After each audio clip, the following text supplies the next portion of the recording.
अस्सलाम वालेकुम। Welcome to PK education. दोस्तों, अगर आप इस चैनल पर नए हैं तो इस चैनल को सब्सक्राइब करें, क्योंकि अगर आप भी मेरी तरह headmaster, deputy DO, lecturer education, SS education या इससे रिलेटेड मुख्तलिफ एग्ज़ाम की तैयारी कर रहे हैं, तो फिर ये वीडियो आपके लिए ही बनी हुई है। इसको एंड तक देखें और चैनल को सब्सक्राइब करें। बढ़ते हैं हमारे आज के टॉपिक की तरफ। आज हमारी बात होगी नेचुरलिज़्म के ऊपर। नेचुरलिज्म जो कि फ़िलॉसफ़ी है एजुकेशन के अंदर, और ये बहुत ज़्यादा अहमियत रखती है। हर एग्ज़ाम में इस फ़िलॉसफ़ी के अंदर सवालात आते हैं, इसलिए इस वीडियो को आपने आखिर तक देखना है ताकि इससे रिलेटेड जितने भी आपके इम्तिहानात हैं वो क्लियर हो सकें। आगे बढ़ते हैं। आज का जो हमारा टेबल ऑफ कंटेंट्स है, जो चीज़ें आज की इस वीडियो में डिस्कस होंगी, सबसे पहले हम इंट्रोडक्शन देखेंगे नेचुरलिज्म का, और फिर इस फिलॉसफी को सपोर्ट करने वाले कौन से लोग हैं, कौन से एक्सपोनेंट्स हैं जिन्होंने इस फिलॉसफी को प्रमोट किया है, उनके बारे में जानेंगे। और फिर करिकुलम के अंदर इसकी अहमियत को जानेंगे। फिर नेचुरलिज्म फिलॉसफी के मुताबिक एक टीचर का किरदार क्या होना चाहिए, एक टीचर की शख्सियत जो है वो कैसी होनी चाहिए, इसके बारे में जानेंगे। और फिर कौन-कौन सी टीचिंग मेथोडोलॉजीज़ हैं, टीचिंग टेक्निक्स हैं, जो कि इस फ़िलॉसफ़ी के अंदर रह के इस्तेमाल की जा सकती हैं। क्लासरूम का डिसिप्लिन कैसा होना चाहिए, और फिर हमारी एजुकेशन में, तालीम में ये फ़िलॉसफ़ी किस हद तक एम्प्लॉय होती है, इसकी इम्प्लीकेशंस के बारे में जानेंगे। और आखिर में हम अपने टॉपिक को कंक्लूड करेंगे। चलते हैं इंट्रोडक्शन की तरफ। तो नेचुरलिज्म जो फिलॉसफी है वो एजुकेशन के अंदर बहुत ज़्यादा अहमियत रखती है। इसके मुताबिक टीचर ने जब बच्चे को पढ़ाना है, जौन-जौन सी चीज़ें बच्चे को पढ़ानी है, वो बच्चे के कुदरती माहौल से मुताबिक हों। बच्चे जो भी पढ़ें, जो भी सीखें, उसमें कंफर्टेबल फ़ील करें, और पढ़ाई के दौरान बच्चे बोर ना हों। ठीक है जी? अब इस फिलॉसफी के मुताबिक जो रियल वर्ल्ड है वो मटेरियल वर्ल्ड है। जो चीज़ें हमें नज़र आती हैं वही रियल हैं। लिहाजा बच्चे को हकीकी चीज़ों के मुतालिक ही पढ़ाना चाहिए। ये फिलॉसफी आइडियलिज्म जो है उसको किसी हद तक सपोर्ट नहीं करती, क्योंकि आइडियलिज्म के मुताबिक बच्चे की जो अब आपने निशो-नुमा करनी है, बच्चे की परवरिश करनी है, तो उसकी ज़हनी सलाहियतों पर ज़्यादा ज़ोर दिया जाता है। जबकि नेचुरलिज्म के अंदर बच्चे की मटेरियलिस्टिक जो सलाहियतें हैं, उसको ज़्यादा जो है ना वो फ़ोकस किया गया है। इसके मुताबिक ज़िंदगी का जो मकसद है, वो खुद को एक्सप्लोर करना है। खुद को एक्सप्लोर करके ज़िंदगी को मतलब एन्जॉय करना है। तालीम का मकसद क्या है कि बच्चा पढ़ लिख के अपनी जो सलाहियतें हैं पोशीदा उनको निखारे, और फिर उसके मुताबिक वो सोसाइटी का एक अहम रुकन बने। और इस फ़िलॉसफ़ी के अंदर टीचर से ज़्यादा बच्चों को अहमियत दी जाती है। और ये जो फ़िलॉसफ़ी है इसके मुताबिक माइंड और बॉडी ये दोनों डिफरेंट चीज़ें नहीं हैं, बल्कि ये दोनों चीज़ें मिल के मुकम्मल एक शख्सियत को जो है ना परवान चढ़ाती हैं। यानी कि हमारा दिमाग और हमारा जिस्म, इन दोनों के कॉम्बिनेशन से ही इंसान बेहतर तरीके से सोसाइटी में अपना किरदार अदा कर सकता है। लिहाजा तालीम का मकसद इंसान की जिस्मानी सलाहियतों को भी और ज़हनी सलाहियतों को भी परवान चढ़ाना होना चाहिए। ये फ़िलॉसफ़ी कहती है कि बच्चा जब पैदा होता है, तो वो तमाम तरह की बुराइयों से पाक होता है। सोसाइटी के अंदर मुख्तलिफ़ लोगों से उसकी इंटरैक्शन होती है, तो फिर जो सोसाइटी के अंदर नेगेटिव चीज़ें हैं, वो उसको स्पाइल करती हैं, और बच्चा बुराई की जानब आ जाता है। तो नेचुरल वर्ल्ड जो है, वो ही रियल वर्ल्ड है इस फ़िलॉसफ़ी के मुताबिक। और बच्चा इल्म कैसे हासिल करता है? ऑब्ज़र्वेशन के ज़रिए, और मुख्तलिफ़ चीज़ों को देख के अपने इर्द-गिर्द माहौल के से इंटरैक्ट होके फिर बच्चा तालीम हासिल करता है। ठीक है जी? और इस ये फ़िलॉसफ़ी कहती है कि मोरालिटी और जो एथिक्स हैं, یہ انسان نے آہستہ آہستہ مختلف مراحل سے ہوتے ہوئے ان چیزوں کو اپنی شخصیت کا حصہ بنایا ہے، اور پھر سٹیپ بائی سٹیپ انسان ترقی کر کے اس کو غلط اور صحیح میں تمیز ہوئی ہے، اور آج ایک سویلائزڈ قسم کا جو ماحول ہے وہ ہمیں دنیا میں دیکھنے کو مل رہا ہے۔ یہ اس فلسفی کے بلیفس ہیں۔ آگے بڑھتے ہیں اس کے ایکسپوننٹس کی جانب۔ تو نیچرلزم میں جو سب سے اہم نام آتا ہے وہ روسو کا ہے۔ جین جیکس روسو ان کا پورا نام ہے، اور یہ فرینچ فلاسفر تھے۔ 18 سینچری میں انہوں نے اس فلسفی کے اوپر کافی زیادہ کام کیا تھا، جس کی وجہ سے انہیں فادر آف نیچرلزم کنسیڈر کیا جاتا ہے۔ روسو کے مطابق بچے کی جو لرننگ ہونی چاہیے، بچے کو جو ایجوکیٹ کرنا چاہیے، وہ اس کے قدرتی ماحول میں رہ کر، اور بچے کے اندر جو قدرتی صلاحیتیں ہیں انہی کو گرو کروانا چاہیے۔ بچے کے اوپر ایکسٹرا برڈن نہیں ہونا چاہیے، بلکہ ایسی تعلیم بچے کو دینے چاہیے کہ بچہ قدرتی ماحول میں اپنے آپ کو ریلیکس فیل کرے اور اس کے مطابق وہ تعلیم حاصل کر سکے۔ اس کے بعد ماریا مونٹیسری کا نام آ جاتا ہے، جو کہ اٹیلین ایجوکیٹر تھیں۔ انہوں نے بھی اس فلسفی کو کافی حد تک پروموٹ کیا تھا، ان کی کنٹریبیوشن کافی زیادہ ہے ایجوکیشن میں۔ ٹھیک ہے جی، ڈیٹیل میں زیادہ ہم نہیں پڑھیں گے، کیونکہ ہم نے صرف ان کے ایکسپوننٹس کو دیکھنا ہے کہ کون کون سے جو ہے نا وہ پرسن ہے جنہوں نے اس فلسفی کو پروموٹ کیا تھا، لہذا زیادہ ڈیٹیل ان کے بارے میں ہم نے شامل نہیں کی۔ اس کے بعد ہمارے پاس فرانسس پارکر کا نام آ جاتا ہے، جو کہ امریکن ایجوکیٹر تھے۔ انہوں نے بھی نیچرلزم کے اوپر کافی زیادہ فوکس کیا ہے، اور ان کا بھی یہی ماننا تھا کہ بچے کو قدرتی ماحول کے مطابق تعلیم دینی چاہیے۔ تعلیم ایسی ہو کہ بچہ جب سیکھے پڑھے تو اس دوران وہ برڈن فیل نہ کرے، بور نہ ہو، بلکہ بچے کو سیکھتے ہوئے مزہ آنا چاہیے، ایسی تعلیم ہونی چاہیے۔ اس کے بعد ایک اور نام، اہم جو نام آ جاتا ہے نیچرلزم کے اندر، وہ پیسٹالوزی کا ہے، جو کہ سوئس ایجوکیٹر تھے۔ تو ان کے بھی یہی نظریات تھے کہ بچے کو قدرتی ماحول کے مطابق تعلیم دینی چاہیے، اس سے ہی بچہ جو ہے وہ بہتر طور پر سیکھنے کے قابل ہوتا ہے۔ اب آ جاتے ہیں، ہمارا جو نیکسٹ ہمارے پاس ٹاپک ہے وہ ہے کریکلم ان نیچرلزم۔ نیشنلزم کے اندر کریکلم کیسا ہونا چاہیے، کیسی کتابیں بچوں کو پڑھانی چاہیے، کنٹینٹ کیا ہونا چاہیے، کون سے ایسی چیزیں ہیں جو کہ سلیبس کے اندر انکلوڈ ہونے چاہیے۔ تو یہ فلسفی کہتی ہے کہ سلیبس جو ہے اس میں سائنسز کو، نیچرل سائنسز کے اوپر زیادہ فوکس ہونا چاہیے۔ اس کی وجہ یہ ہے کہ سائنسز کا علم جب بچے کے پاس ہوگا تو وہ بہتر طریقے سے اپنی صلاحیتوں کو یوٹیلائز کر سکے گا۔ سائنسز جو ہیں وہ بچے کو بہتر طریقے سے سوسائٹی میں ایڈجسٹ ہونا سکھا سکتی ہیں۔ اور پھر ان کے مطابق جو کریکلم ہے وہ اسٹوڈنٹ سینٹرڈ ہونا چاہیے، یعنی کہ وہ تمام ٹیکنیکس اور وہ تمام سبجیکٹ شامل ہونے چاہیے کریکلم کے اندر، جو طلباء کی صلاحیتوں کو، طلباء کی نیڈز کو اور طلباء کی انٹرسٹ کو سوٹ کرتے ہوں۔ ایسی جو ہے وہ کریکلم وہ ڈیزائن ہونی چاہیے اس فلسفی کے اندر۔ اور پھر انٹیگریشن آف سبجیکٹ ہونا چاہیے، مختلف سبجیکٹس کو مخصوص تعداد میں، مخصوص مقدار میں پڑھانا چاہیے، تاکہ بچے کی ایک اوور آل ڈیولپمنٹ ہے وہ ہو سکے۔ اور اس کے بعد اس فلسفی کے مطابق انوائرمنٹل ایجوکیشن بچوں کو دینی چاہیے۔ اس کی وجہ یہ ہے کہ بچے نے پڑھ لکھ کے اپنے ماحول میں، اپنی سوسائٹی میں خود کو ایڈجسٹ کرنا ہوتا ہے، لہٰذا تعلیم ایسی ہونی چاہیے کہ بچہ جب پڑھ لکھ جائے تو وہ اپنے انوائرمنٹ کے مطابق خود کو ایڈجسٹ بھی کر سکے، اس کو جابز اپرچونٹی بھی مل سکے۔ تعلیم سلیبس جو کریکلم ہے وہ ایسا ہونا چاہیے۔ اور پھر نیشنلزم کے مطابق جو بھی آپ نے بچوں کو پڑھانا ہے، اس میں ساتھ ساتھ آپ نے بچوں کی کریٹیکل تھنکنگ کو ڈیولپ کرنا ہے۔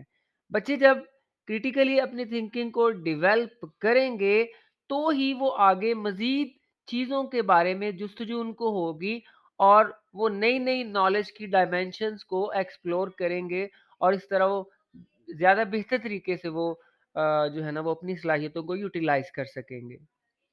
और फिर सिलेबस जो भी होना है, करिकुलम जो भी होना है, वो ऐसा होना चाहिए कि उसकी रियल लाइफ़ के अंदर एप्लीकेशंस हों। बस फिलॉसॉफिकल चीज़ें नहीं पढ़ा देनी, बल्कि जो भी उनको देना है, उसका हकीकी ज़िंदगी के साथ कोई तल्लक भी होना चाहिए। तो ये थी करिकुलम के हवाले से चंद बातें जो आपको इस फिलॉसफी के अंदर याद रखनी है। अब आ जाते हैं कि एक टीचर का किरदार क्या होना चाहिए? नेचुरलिस्ट मानते हैं कि जो टीचर है उसको बच्चों के लिए फैसिलिटेटर होना चाहिए। फैसिलिटेटर ऑफ लर्निंग मतलब बच्चों को टीचर को चाहिए कि जिस किस्म की भी बच्चों को हेल्प की ज़रूरत है, कोई गाइडेंस की ज़रूरत है, वो बच्चे की उन ज़रूरतों को पूरा करे। बच्चों को अपॉर्च्युनिटी फ्राहम करे कि बच्चे मज़ीद जो उससे क्वेश्चनिंग कर सकें। क्लास का माहौल जो है वो ज़्यादा टाइट नहीं होना चाहिए, ज़्यादा सख्ती नहीं होनी चाहिए, बल्कि बच्चे को टीचर को चाहिए कि वो फ्री हैंड करे और वो विदाउट एनी हेजिटेशन खुल खिला के चीज़ों के से मुतलिक टीचर से सवाल जवाब भी कर सके।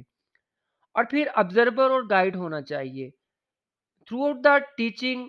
अगर बच्चे को किसी किस्म की डिफ़िकल्टी का सामना होता है, किसी चीज़ के बारे में बच्चे को पता नहीं चलता, तो टीचर को चाहिए कि वो उस बच्चे को ट्रैक पे लाए, उसको गाइड करे, ताकि बच्चा जो है, वो बेहतर तरीके से आगे जा सके अपनी लर्निंग में।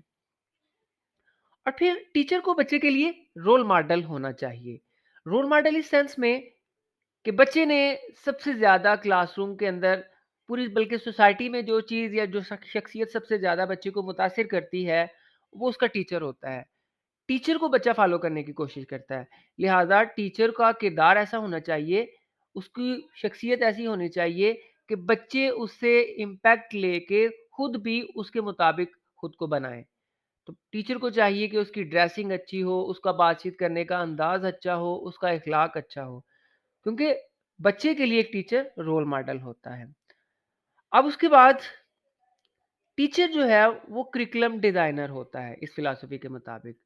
जब करिकुलम बच्चों के लिए डिज़ाइन करना है तो टीचर की हेल्प लेनी नहीं चाहिए, उससे सजेशंस, उससे मशवरा लाज़मी लेना चाहिए, क्योंकि असल जो इम्प्लीमेंटेशन करवानी होती है क्लासरूम के अंदर करिकुलम की, वो टीचर ने करवानी होती है। टीचर को बच्चे की साइकी के बारे में पता होता है कि बच्चा किस तरह से सीखता है। लिहाज़ा किताबें बनाते हुए, सब्जेक्ट को तश्कील करते हुए टीचर का मशवरा लाज़मी लेना चाहिए। और फिर फैसिलिटेटर ऑफ सोशल इंटरैक्शन, ये भी एक ख़ासियत है। ठीक है जी? क्योंकि सोसाइटी में लोगों के साथ किस तरह उठना-बैठना है, ये चीज़ें भी टीचर ने ही बच्चे को सिखानी होती हैं। और फिर दूसरी अहम बात कि एनकरेजिंग क्रिटिकल थिंकिंग। टीचर को चाहिए कि बच्चा अगर क्लासरूम के अंदर कोई सवाल पूछता है, बच्चे को लर्निंग के बारे में मज़ीद नई चीज़ें उसके अंदर अगर परवान चढ़ती हैं, उसके ज़हन के अंदर आती हैं, तो टीचर को बच्चे की हौसला अफ़ज़ाई करनी चाहिए। इससे क्या होगा कि जो बच्चा है, उसकी जो क्रिटिकल थिंकिंग है, वो डेवलप होगी। तो रट्टे से वो बचा रहेगा, तो ये भी एक अहम किरदार है टीचर का। और दूसरा है supporter of student interest. Support करना चाहिए स्टूडेंट की इंटरेस्ट को। टीचर को चाहिए कि वो बच्चे के माइंड लेवल और उसकी दिलचस्पियों के मुताबिक वो बच्चों को ऐसे तरीक़ेकार अपनाए, ऐसी मेथोडोलॉजीज़ बनाए जो बच्चों के इंटरेस्ट को सूट करती हों। बच्चा क्लासरूम के अंदर बैठ के खुद को बोर फ़ील ना करे, बल्कि वो क्लास के अंदर बैठ के उसको खुशी हो और वो खुले दिल के साथ चीज़ों को सीखे। ऐसा माहौल होना चाहिए और ऐसा टीचर का किरदार होना चाहिए। अब आगे बढ़ते हैं, देखते हैं कि टीचिंग मेथड इसमें कौन-कौन से होने चाहिए। नेचुरलिज़्म जो फ़िलॉसफ़ी है वो बहुत सारे टीचिंग मेथोडोलॉजीज़ को सपोर्ट करती है। इसमें ऑब्ज़र्वेशन एंड इंक्वायरी, यानी कि टीचर उसको चाहिए कि क्लासरूम के अंदर बच्चों को जो भी उसने पढ़ाना है डायरेक्टली उन तमाम चीज़ों की ऑब्जर्वेशन होनी चाहिए। तस्वीर के अंदर आप देख सकते हैं कि किस तरह टीचर जो है वो बच्चों के साथ इंटरेक्ट है, वन बाय वन तमाम के साथ देख के उनके बारे में जो है वो उनसे राय ले रही है। तो यही जो तकनीक है वो एक टीचर को भी हमारे एनवायरनमेंट में भी यूज़ करनी चाहिए। उसके अलावा प्रोजेक्ट बेस्ड लर्निंग होनी चाहिए। बच्चों को मुख्तलिफ प्रोजेक्ट्स दे देने चाहिए और वो जो जितने भी प्रोजेक्ट्स हों, वो नेचुरली चीज़ों के साथ लिंक करते हों। बच्चे का जो हकीकी एनवायरनमेंट होता है, उसके मुताबिक बच्चों को जो प्रोजेक्ट्स हैं, वो देने चाहिए। उसके बाद डायरेक्ट एक्सपीरियंस भी है कि जो भी चीज़ें सिखानी है, फॉर एग्ज़ाम्पल अगर आपने साइंस के बारे में कोई टॉपिक बताना है, कोई फेफड़ों के बारे में बच्चों को अगर बताना है या इस तरह की दीगर मतलब चीज़ों के बारे में बताना है, पौधों के बारे में अगर आपने बताना है, तो वो तमाम चीज़ें आपके पास हकीकी तौर पर मौजूद हों और फिर डायरेक्टली आप मतलब वो एक्टिविटीज़ के ज़रिए बच्चों को वो चीज़ें सिखा सकते हैं। फिर उसके बाद डिस्कशन बेस्ड लर्निंग है कि बच्चों के साथ मतलब वन बाय वन या पूरे ग्रुप की सूरत में डिस्कशन करके बच्चों को टीचर बेहतर तरीके से गाइड कर सकता है। और हैंड्स ऑन लर्निंग ये भी एक तकनीक है। हैंड ऑन लर्निंग जिसे हम एक्टिविटी मेथड भी कह सकते हैं कि जो चीज़ें बच्चों को सिखानी है डायरेक्टली वो उस तमाम चीज़ें बच्चों के सामने रख के उसके मुताबिक, ठीक है ना, वो चीज़ें बच्चों के सामने आपने करवानी है। तो ये मतलब आप ये दूसरे अल्फाज में हैंड ऑन लर्निंग को एक्टिविटी मेथड आप कह सकते हैं, एक्टिविटी बेस्ड मेथड। और फिर उसके बाद फील्ड ट्रिप्स, ये भी एक अच्छी तकनीक है कि जिन चीज़ों के बारे में या जिन अगर टीचर बच्चों को मुख्तलिफ जगहों के बारे में बता रहा है, तो टीचर को चाहिए कि बजाय इसके कि वो ज़ुबानी कहानियों के ज़रिए वो बच्चों को इन चीज़ों के बारे में बताए, तो वो ट्रिप लेके जाया जा सकते हैं वहाँ पे। इस तरह बच्चा जो है वो हकीकी तौर पर चीज़ों को ऑब्ज़र्व करेगा, तो बेहतर तरीके से चीज़ें बच्चे के ज़हन के अंदर बैठेंगी और फिर उसकी जो क्रिटिकल थिंकिंग है चीज़ों के बारे में वो भी डेवलप होगी। अब आ जाते हैं कि डिसिप्लिन क्लासरूम का कैसा होना चाहिए। तो नेचुरलिज्म जो फिलॉसफी है, उसके मुताबिक क्लासरूम के अंदर क्लियर एक्सपेक्टेशंस सेट हो जाने चाहिए, क्लियर कट रूल होने चाहिए। क्लासरूम के अंदर ऐसा माहौल हो कि बच्चा खुद ब खुद उन चीज़ों का आदी हो जाए, तो डिसिप्लिन की वो खिलाफ वर्जी ना करे, जो क्लासरूम नॉर्म्स हैं, रूल्स हैं, उनकी वायोलेशन ना हो। तो क्लियरली डिफाइंड होने चाहिए जो भी रेगुलेशंस हैं।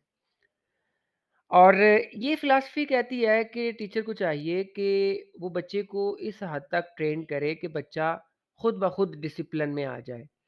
बजाय इसके कि फ़ोर्सफुली बच्चे को डिसिप्लिन के अंदर लाया जाए, क्लासरूम का एनवायरनमेंट ऐसा होना चाहिए कि तमाम बच्चे खुद को डिसिप्लिन करें, सेल्फ डिसिप्लिन होना चाहिए। और फिर उसके बाद फॉस्टरिंग म्यूचुअल रिस्पेक्ट, यानी कि एक दूसरे को क्लासरूम के अंदर इज्जत देनी चाहिए। माहौल ऐसा होना चाहिए कि टीचर भी और बच्चे भी आपस में एक दूसरे के साथ रिस्पेक्टफुली रहें। और यूजिंग रेस्टोरेटिव जस्टिस, इसमें ये है कि टीचर को बच्चों के साथ उनकी ज़हानत की वजह से या उनके सोशल बैकग्राउंड की वजह से कोई फ़र्क नहीं रखना चाहिए, बल्कि मुकम्मल तौर पर एक मुनसिफ़ाना माहौल होना चाहिए और तमाम बच्चों को एक जैसी इज़्ज़त देनी चाहिए। और यूजिंग पॉजिटिव रीइंफोर्समेंट, इसमें मतलब ये है कि टीचर को चाहिए कि वो बच्चों को इनकरेज करे, इस तरह की दीगर चीज़ें रिवार्ड वगैरह दें, ताकि बच्चे बेहतर तरीके से जो है ना वो क्लासरूम के अंदर कंट्रीब्यूट करें और क्लासरूम का जो माहौल है वो भी अच्छा हो। तो अब हम बढ़ते हैं इम्प्लीकेशंस की तरफ कि नेचुरलिज़्म जो है वो कहाँ-कहाँ पे एम्प्लॉय हो रही है और किन चीज़ों के अंदर जो है इसको इस्तेमाल किया जा रहा है इस फ़िलॉसफ़ी के अंदर। तो emphasis on hands on learning, जो नेचुरलिज़्म फ़िलॉसफ़ी है ना ये ज़्यादा फ़ोकस करती है हैंड्स ऑन लर्निंग की तरफ। हैंड्स ऑन लर्निंग मीन कि जिस तरह ये तस्वीर में आप देख सकते हैं कि जो टीचर हैं वो 2 टीचर्स हैं और ये बच्चों को करके दिखा रही हैं, चीज़ों को डिस्प्ले कर रही हैं। तो इसको कहते हैं जी एक्टिविटीज़ मेथड, जो आपने पढ़ाना है जिस चीज़ के बारे में, डायरेक्टली बच्चों को उनके बारे में आप एक्सपीरियंस दें। ये भी एक नेचुरलिज़्म फ़िलॉसफ़ी का ही हिस्सा है कि आप बच्चों के सामने जो पढ़ा रहे हैं, रियल लाइफ़ सिचुएशन में उनको वो दिखा भी रहे हैं। और फिर स्टूडेंट सेंटर्ड लर्निंग जो है, इसमें भी नेचुरलिज़्म जो फ़िलॉसफ़ी है उसका इस्तेमाल होता है। मतलब इसमें बच्चों को ज़्यादा फ़ोकस दिया जाता है, बच्चों को ज़्यादा रिस्पेक्ट दी जाती है, बच्चों को प्रेशराइज़ नहीं किया जाता। बच्चे आपको सहमे हुए इस माहौल के अंदर नज़र नहीं नहीं आएँगे, बल्कि बड़े एक्टिव होंगे और हशाश-बशाश होंगे। तो इसको कहते हैं जी student centred learning. Holistic education में ये है कि जो भी चीज़ें पढ़ानी हैं, वो मतलब कलेक्टिवली कम्प्रिहेंसिव एक होल व्यू देना है चीज़ों का। बल्कि ये नहीं कि आपने तमाम चीज़ों के बारे में कोई पर्टिकुलर चीज़ों को पढ़ा दिया, बल्कि ओवरऑल एक बच्चे को माहौल में या सोसाइटी में एडजस्ट होने के लिए जिन-जिन चीज़ों की ज़रूरत है, वो तमाम चीज़ें सिलेबस के अंदर इंक्लूड करके बच्चे को एक ऐसा तालीमी पैकेज देना चाहिए कि बच्चा ओवरऑल खुद को सोसाइटी के लिए जो है ना वो तैयार कर सके। और फिर एनवायरमेंटल एजुकेशन होनी चाहिए, इसके अंदर भी इसको जो है ना वो एम्प्लॉय किया जाता है। मॉरल एजुकेशन दी जाती है, जिससे बच्चे मॉरली, एथिकली जो है ना वो बेहतर होते हैं और मुआशरे के लिए मुफ़ीद साबित होते हैं। और प्रोग्रेसिव एजुकेशन जो है, उसके अंदर भी इस फ़िलॉसफ़ी को आप एम्प्लॉय कर सकते हैं। ठीक है जी? तो टीचर जो है ना उसको बड़ा क्रिएटिव और बड़ा इंटरेस्टिंग किस्म का माहौल क्लासरूम के अंदर रखना चाहिए इस फ़िलॉसफ़ी के मुताबिक। तो इससे बच्चे बेहतर तौर पर सीख सकेंगे। अब हम अपने टॉपिक को कंक्लूड करते हैं। नेचुरलिज़्म जो फ़िलॉसफ़ी है, ये एजुकेशन के अंदर बहुत ज़्यादा अहमियत है इसकी। और अगर हम इसको अपने क्लासरूम के अंदर एम्प्लॉय करें, तो बच्चे ज़्यादा कंफर्टेबल फ़ील करेंगे। आइडियलिज़्म और जो रियलिज़्म है, उस फ़िलॉसफ़ी का आप ये कह लें कि ये अमैल्गमेशन है, क्योंकि आइडियलिज़्म में सिर्फ़ और सिर्फ़ ज़हनी सलाहियतों पर ज़ोर दिया जाता है और रियलिज़्म में सिर्फ़ और सिर्फ़ मटीरियलिस्टिकली चीज़ों को देखा जाता है। जबकि जो नेचुरलिज़्म है, इसमें आइडियलिज़्म और रियलिज़्म दोनों को मिला के जो एक बेहतरीन निज़ाम है तालीम का, वो बच्चों को दिया जाता है। तो मैं बस उम्मीद करता हूँ कि आपकी जो वीडियो है ये बड़ी हेल्पफुल साबित होगी और इस तरह की मज़ीद वीडियो आप देखना चाहते हैं तो हमारे चैनल को सब्सक्राइब करें और ताकि इससे हमारी हौसला अफ़ज़ाई भी हो और मेरी भी तैयारी इंशाल्लाह बड़ी अच्छी हो रही है। तो अगर आप मुझे जॉइन करेंगे इस चैनल में तो आपकी तैयारी भी इंशाल्लाह आई होप कि बड़ी अच्छी होगी। तो जनाब शुक्रिया, अल्लाह हाफ़िज़, मिलते हैं अगली वीडियो में।